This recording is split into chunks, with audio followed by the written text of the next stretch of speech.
nice to be here with you all and to talk about magic and mystery and synchronicity and grace. I love that we can talk about this as practitioners, even if you're new to meditation practice or Buddhism. I was reflecting on this topic and how much of my life has been influenced by synchronicity and magic. And I want to talk about how we can even align ourselves more with this. Some people call it, the awe of life. And, when I began to practice at a very early age, I think I kind of came in with this sense of a lot of magic around me, or just thinking that things were always bigger than what I could see. I remember as a very young child talking to people being like, what is this? Or what are we doing here? Or I don't understand what's going on. And, questioning not only the lifestyle, but the values and the suffering of those around me. And having always sensing this awareness and this inner dialogue. So when I began to get seriously interested in psychology as a teenager, and then very serious about Dharma practice in my early 20s, everything sort of unfolded. It was like this magic of, I felt like I was holding the hand of a guide. Everything was unfolding according to this great book. And if you think about it, now that I'm 51, I can look back over a 30-year period and laugh like, oh, yes, this led to this and this led to that. And often in the moments of struggle, all of us have to go through these roads of trials. What we think initially is bad, looking back, we can see, oh, that was good. Right? That heartbreak, or when I was humiliated and fired or thrown out or attacked, or some difficulty in our lives. And, we look back and we see, even in that despair, the magic was there. And we start to see through this different lens with this faith that everything is happening for us, that there's this divinity that flows through everything. And even as I moved out of California, which I'm a California girl, tried and true. And if you would have asked me a couple of years ago when I moved to Georgia, I would have laughed. I was on my way to go to Costa Rica, my favorite place in the world, to build a refuge and a temple there and to do my healing work there. And of course, here I am in Georgia on another mission that I am called to do in my life. And so I want to just share a little bit about that as we talk about this mystery, this thread of our lives.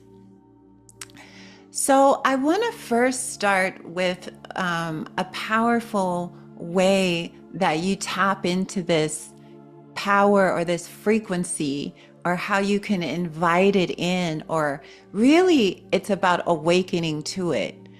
If you look at even the Buddhist sutras, when I was studying I was trained at Spirit Rock for almost 10 years, actually. I did a residential teacher training with Jack Kornfield for 6 years. Before that, I was in a 2.5-year community training. And as I would study text, and one of my favorite things to do is collect not only biographies but sacred texts from all the different traditions, Mahayana, Theravada, the Sri Lankan and Thai tradition, but also these Tibetan texts and the Mahasiddhas. And when you read these texts, it's unbelievable. I'm sure some of you have read Autobiography of a Yogi by Paramahansa Yogananda. And, many of us are inspired by Ramana Maharshi. And you read these things and it reads as a story of just this incredible synchronicity and magic. And some of us can become skeptics of that and be like, these are just made up stories. And we can take a very scientific view. And that scientific view is very pervasive in Western culture, right? In the East and even in South America, there's a lot more accessibility to this, right? But we come from a culture that many of us have a construct, it's a program actually, of how reality works, right? And our place in reality and who we are. So we come with a lot of belief systems that we are uh, shedding right now. We're shedding.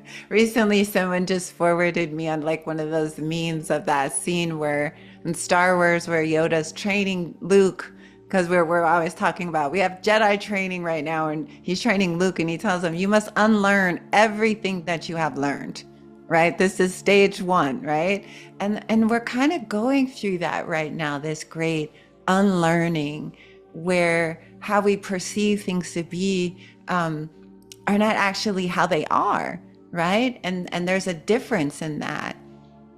And so one of the ways that I invite you into this in your life and even in this moment is the only way to really connect to this is not through the mind, but through the heart, right? Without your heart, none of this is possible. Not awakening, not higher consciousness, not ascension. Everyone talks about that, right? Are we ascending? Is spring? Yeah, I get emails, people writing.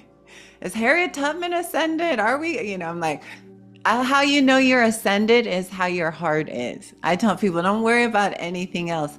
Am I kinder to myself and beings today? And if I'm not, that is the practice, because everything about magic is rooted in the heart chakra. Everything about grace, everything comes from the heart. The heart is like, it's the beacon. It's the connector, right? It's not from here, it's here. So that's in a very important place. So if you feel that your life has become hardened and like hard soil, compacted rock, like the mind is fixed, that's an invitation to move you into more of the center of life, the center of practice. In every great tradition, it rests in the heart. Awakening the heart, feeling your heart, being guided by the heart. So this conversation is rooted in that. That is step number one, moving from the head to the heart. The heart, as we know, has its own brain now, right? The heart has its own language, its own frequency. And in the Buddhist tradition, there's nothing more emphasized than compassion and wisdom, right? They must be balanced together, right?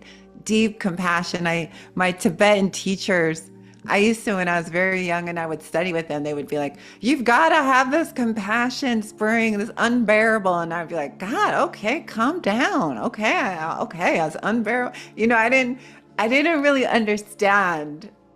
Now I understand, right? Like, oh, without that quality of the heart to hold the complexity of the 10,000 joys and 10,000 sorrows and to open to the mystery, it's not the language of the mind, right? The mind is like a child. It's good for some things, but it has no reference for magic and grace and wonder and awe and synchronicity. It can't make sense of that. But when you take up a path of the heart, all the wonder happens to you, right?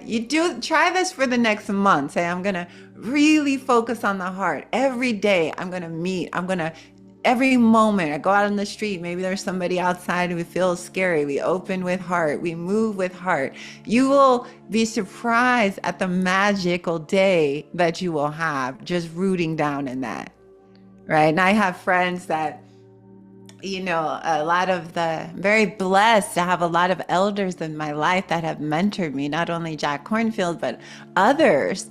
And they would tell me about all their stories of travels and being in India and going here and going there, especially when they were with their gurus, Neem Karoli Baba as some of you might know, I teach for the Be Here Now network and Love, Serve, Remember. And I spend time with like Krishna Das and him, and they talk about these stories of traveling and the magic that was always around Neem Karoli Baba. And whenever they would come to him with these questions, he would look at them and say, just love, just serve, just remember. That's what I teach. That is the path. That's all of the path. But there was all this magic around him, right? Synchronicities and, you know, just as all these great masters, when you start reading the text and you start studying their lives, it's filled with this, right? So, and many of them were rooted in the heart. So that's the first place that I want to invite you into, right? The mind is limited in its capacity to understand anything other than the programs that it operates on. It's helpful for some things, but for our spiritual path, we must let go of it, right? It's like a cup that's too full. We have to empty it out, right? And then settle back and invite in this other way of knowing, this other kind of knowing. And I was thinking about a lot about that word grace. In Georgia, they use that word a lot. Ever since I got to Georgia last year, I started saying a lot. I started saying God more, and I started saying grace more. And it kind of reminds me of my grandmother, Anna Mae French, who passed over a couple of years ago. And this is on my father's side. My father is African American. They all come from the deep South. Many of them live in Wilmington, Delaware. And my grandmother, if you were to look up benevolent, black, jolly grandmother, you would get a picture of her. If you asked your chat GPT, it'd probably pull up a picture of my grandmother, Anna Mae French. I mean, classic, right? Had 7 children, had a husband who was away in the Navy, raised all her kids, was a housekeeper. I mean, battled through every possible oppression issue. And she always had this spirit. You know, she attributed it to Jesus, which she would thank Jesus out loud pretty much every hour on the hour. So I got used to that. But she wasn't one of those judgmental Christians. She was very loving. It was like every day was gotta take a pound cake. Someone's in the hospital.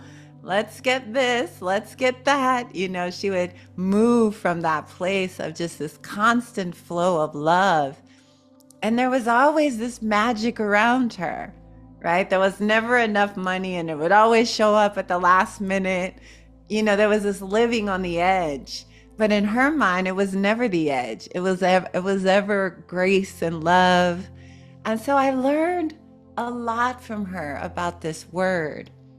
So I want to just say, when I was thinking about it, grace, a divine gift that arises in a moment of surrender or openness, right? Surrender or openness.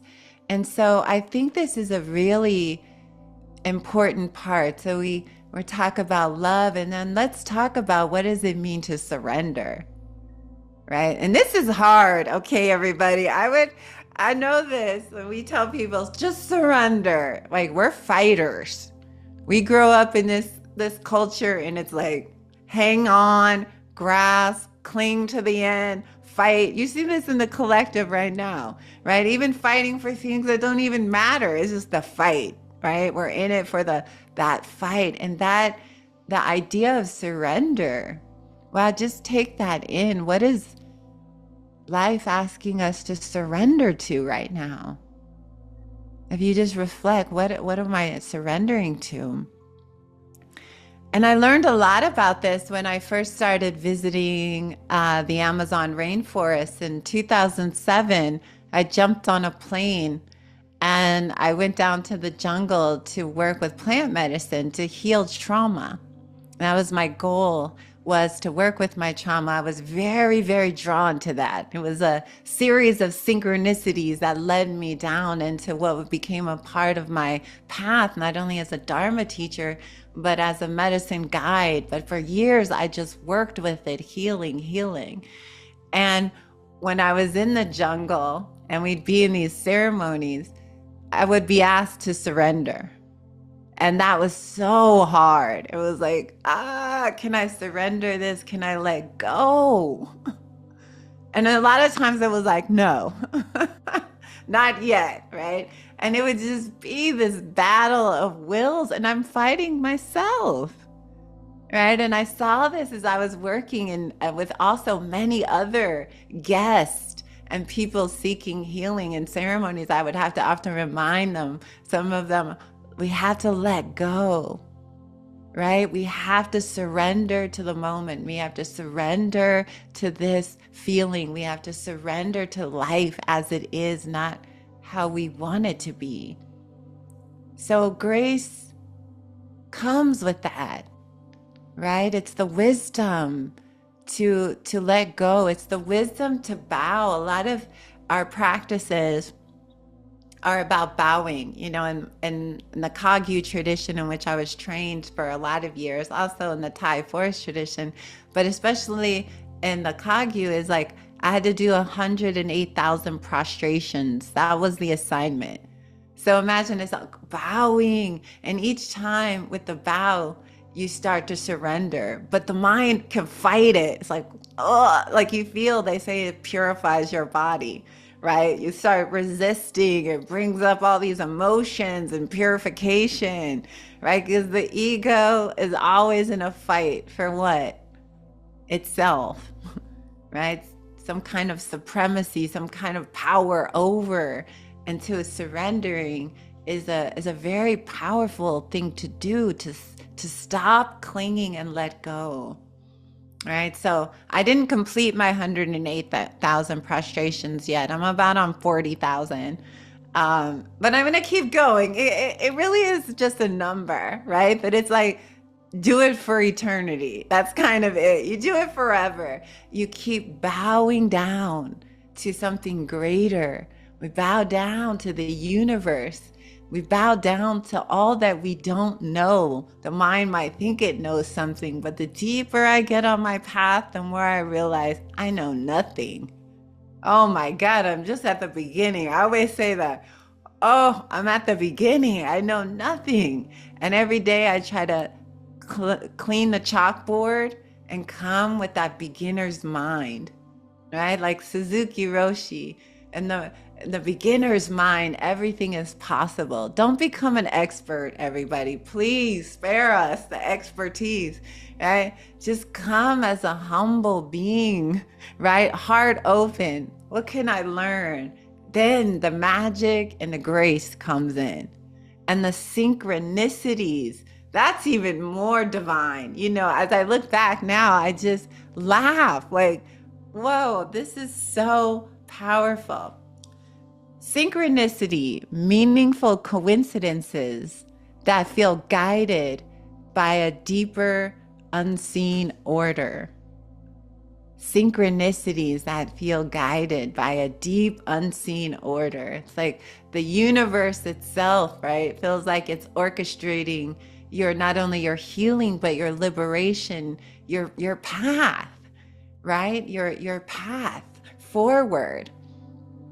And this can take shape in so many unseen ways, right? When somebody leaves a book, we were just thinking about Egypt.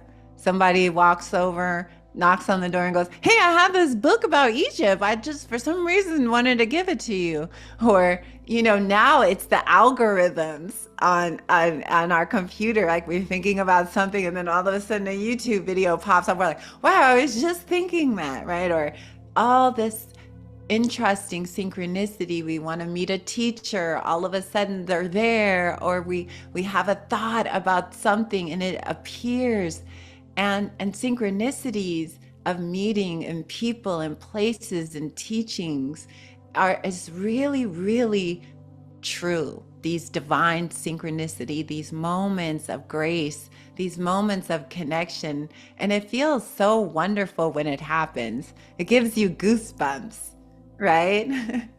I recently hired this beautiful girl here in Georgia who I just love. And I had a whole vision of her in my mind, even her age, even her background. And I told it to a friend of mine. I said, I keep seeing this woman, this and that, this and this, this and this. I gave out the criteria. And literally a week later, he said, I have this friend. I don't know how I didn't think of her before. So we reached out, we met, and she had been thinking of a client that she wanted to work for that was just like me. And it was like, and when we met, it was like this synchronicity, like, oh, you're mine. Okay, here we go. We're on the journey, and they had just the skill set that I need at this moment to help me in the work that I want to do here, right? So those moments, and the more you're tapped into your heart, everybody, the more you're feeling your heart, the more the universal energy can work through you. Okay, so again, I want to root down again in the heart center, right? Because the more you're with that, you're in that flow, you're in that energy of openness. When we're not open, we don't see things. We're just like kind of blind by our habitual ways. We don't always see the magic that's around us.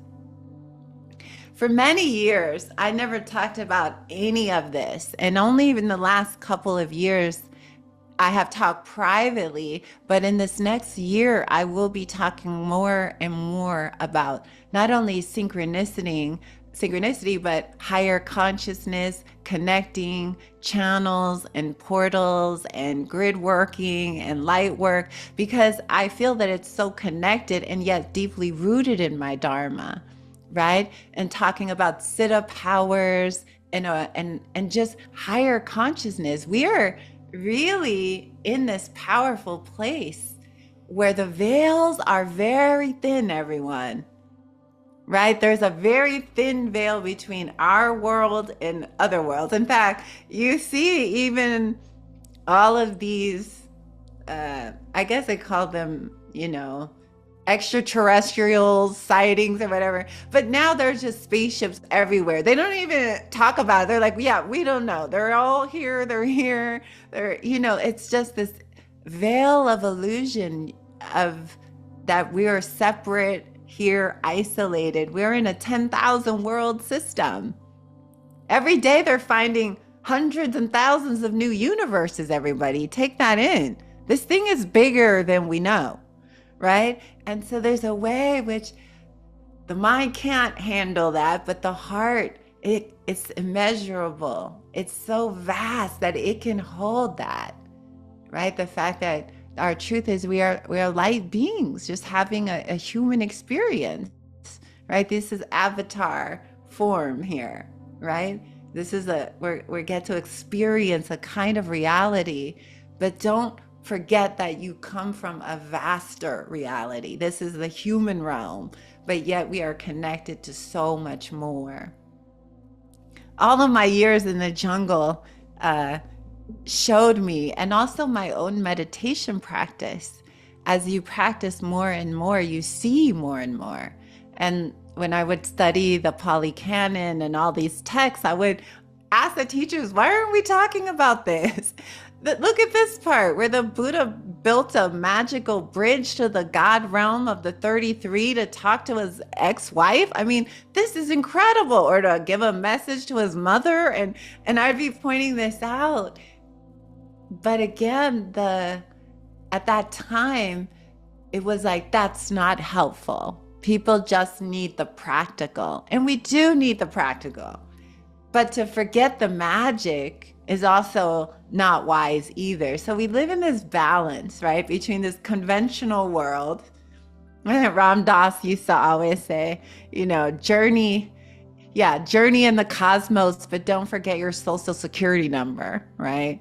And then it's like we're living between two worlds here, right? The world of form and this samsaric world, but our real true nature, we are light and energy and Buddha nature. So when you get a glimpse of that nature, sometimes it can produce a lot of fear and a wanting to shut down and a lot of, oh, I must be crazy, or I'm having these experiences. And I want people to really to trust their heart and what they're experiencing. There's a lot of energy right now for waking up to seeing beyond the ancestor world. I'm going to be teaching a lot about the ancestor world because the ancestors are right here now. As some of you might know, I have this very powerful connection to Harriet Tubman, completely unexpected. You talk about magic and mystery. I'm still unraveling what is going on with this great ancestor. But it's my path of devotion, right? It comes from that deep love and devotion and that feeling of compassion of wanting to be of benefit to the world. So a lot of this is going to come also from not only rooting down in your heart, but rooting down in your bodies. And when you're rooted in the heart, you're rooted in your body.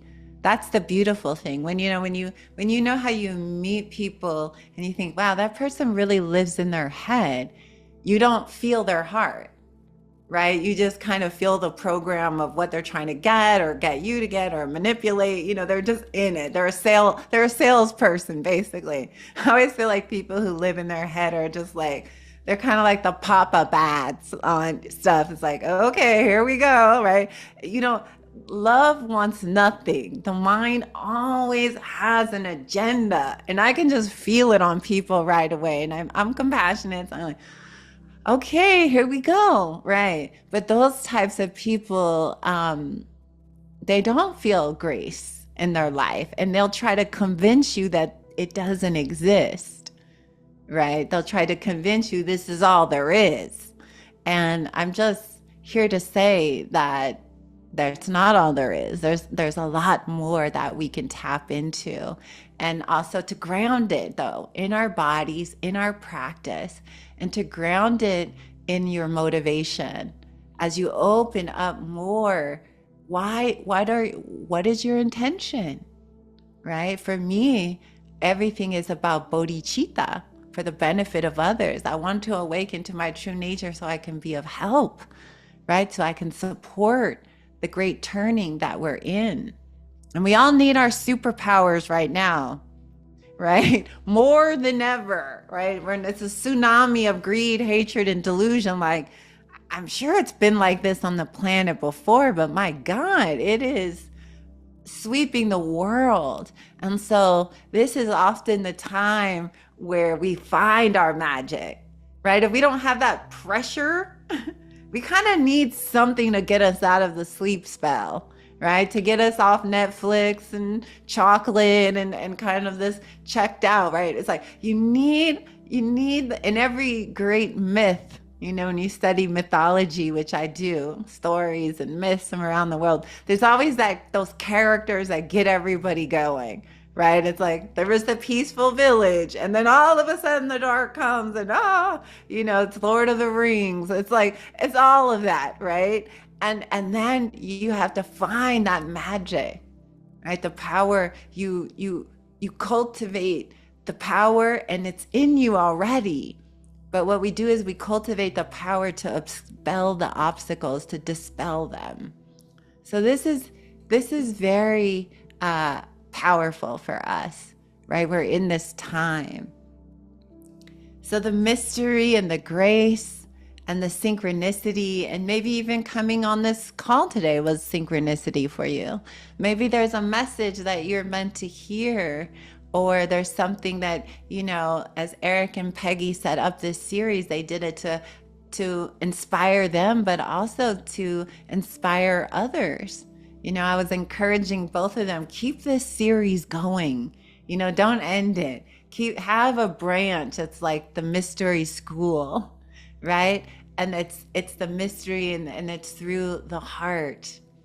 So as we come full circle, I just can't really emphasize enough that your heart knows the way home. It has its own GPS in it, right? It has this built-in radar. It's a star, right? And it knows how to get there. But part of what we're learning in this magic is learning how to settle into it, move into it, allow it to hold everything that is happening right now in the world. That the mind can't fathom it, but the heart can hold it, right? My heart has deep roots, and so does yours, right? My heart can hold all of the sadness, all of the joy, because that's what's so interesting about this time as the outer systems collapse.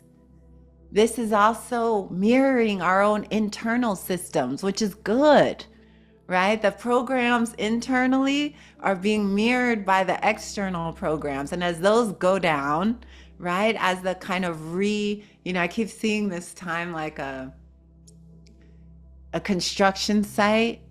You know how you see on HGTV when they want to remodel an old home, they come in, they go, demo day, and everyone has these sledgehammers and they just start whacking everything apart and everything's flying. Sometimes people get hurt, right? You always see somebody, it's a dangerous moment. So you get out of the way of that, right? It's all being demoed. This demoing is also happening to our own internal programs. We are infinitely connected, right? So that's why I say some of you might find this grace, this desire to express and go beyond as a part of exiting out of a certain program, a certain kind of frame and structure. We live within the structures of our awareness that we create. We are the jail keepers. We are in the jail, right? And so as we begin to free the mind and begin to access, wow, who I really am, right? This creates a kind of falling effect. Everything is permanent. As the great author Octavia Butler wrote, God is change, right? Everything is changing. And so the more you can just surrender into that and allow the inner collapse to happen, the walls to fall down, the more the joy and the magic. There's a lot of tears right now for what is falling, and there will be a lot to hold. But there's also, at the same time as within all of life, there is this awakened energy. There is this potential. There is these seeds of liberation. It's like they're being thrown up in the air. They're like, whoever can catch them, they're kind of like the balloons that take us higher and higher. And so you'll be able to see that. So, and then I just want to mention a couple of other things. I just wrote down these notes, the magic as direct experience, right? So we start to track your experiences, the magic of transformation, right? That we can alchemize, we can, we are the creators, right? There's something in that, the magic of the interconnected web. We are in this incredible ecosystem. I could have talked about the magic of that for hours, And then the magic of the natural forces and the energies in our bodies, that we are just quantum energy fields. That's a whole talk. I could have talked about that and DNA and how we are changing all of that. The magic of compassion and love, and how it heals, and how everything within that field, all the greatest leaders in the world, their message was this deep love. They moved from that. So there's a magic of soul force. Where I live in Atlanta, I'm only a little bit away from Dr. King's house and Freedom Park, and there's a whole museum, and there's like tours that come and go, and I feel so cozy here. I feel like, I don't know, I just feel the ancestors here. But on certain days, if my window is open, it's been cold, but when it was in the warmer months, at a certain moment, I could catch the thread of some of the speeches because they amplify it as they're moving through the tours. And so imagine like I open the window and I can just hear like, ah, thank you, right? And I just love that these messages, and there's also magic in truth, right? Truth liberates on contact. So there is great magic around.